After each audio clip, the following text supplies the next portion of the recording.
Jason, I suppose to come out there in the second half and to have a fight back like that obviously was a relief for yourself, but just couldn't get it done in the end. How do you sort of see that? We got what we deserved tonight because of how we approached the first half. Simple as that. Did you feel like throughout the week that you would expect it to come out faster and sort of to match that energy? Did you see anything could pinpoint why it was like that? No, there was no signs during the week. I think it's purely down to our mindset and our attitude towards the game, and sometimes you don't actually see that until you get out on the field. So, yeah, no, we've got no excuses. They fought really hard, but I felt like we gave them everything they got tonight.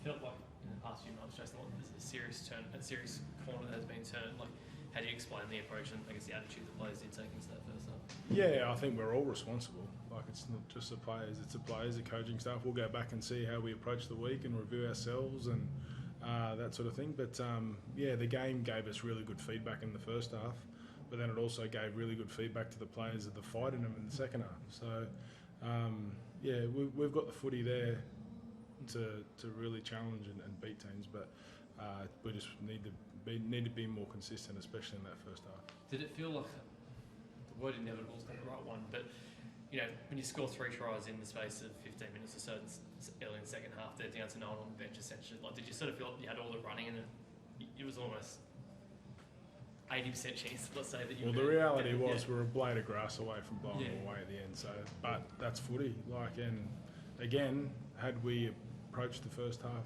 better, then we, wouldn't have had to rely on that. So, or had Josh scored it, we're probably talking about how good the fight back is. So, yeah. But at the end of the day, you need to start well in the NRL. It doesn't matter who you play, and we didn't do that tonight, and we got what we deserved. What'd you make of that call with Josh Adokar? Oh, mate, like, there's tenths of millimetres in it, like, so it's like, they've got a hard enough job as it is. They don't need me adding to it. Judy, how did you see the game, and I suppose that disappointing start? You just gave them too big a lead. Yeah, you give anything 20 odd points to a head start in the first half. It's going to be hard to claw your way back, but is it a step backwards for us? Probably not. It's probably a step in the right direction because we know that we've got the fight in us. It's about the mentality, like Jay said, and how we approach the game. We've got to find out why we turned up the way we did and the way we started this first half. So easily address it and come back and find the DNA in our team. Jason, probably in times this year where you've had different half-time team talks, that the most frustrating you've been with your team this year? Yeah, that was a good little tune-up. It was, and to the boys' credit, they came up with solutions themselves, and then they went out there and executed. And that's what we're working towards. And we're, so like Junior said, we didn't get the result tonight, but we got a lot of really, really, really good lessons.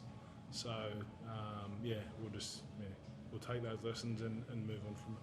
It just feels like consistency is the next step for this team, isn't it? Right? Just week to week.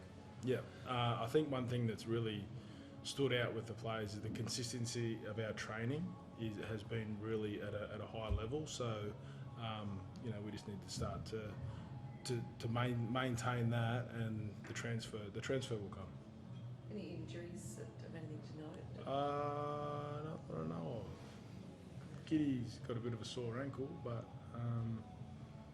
that's about it. I'm sure there's a lot of bumps and bruises and that sort of thing, and where the bye will be handy for us. Thanks. Thanks.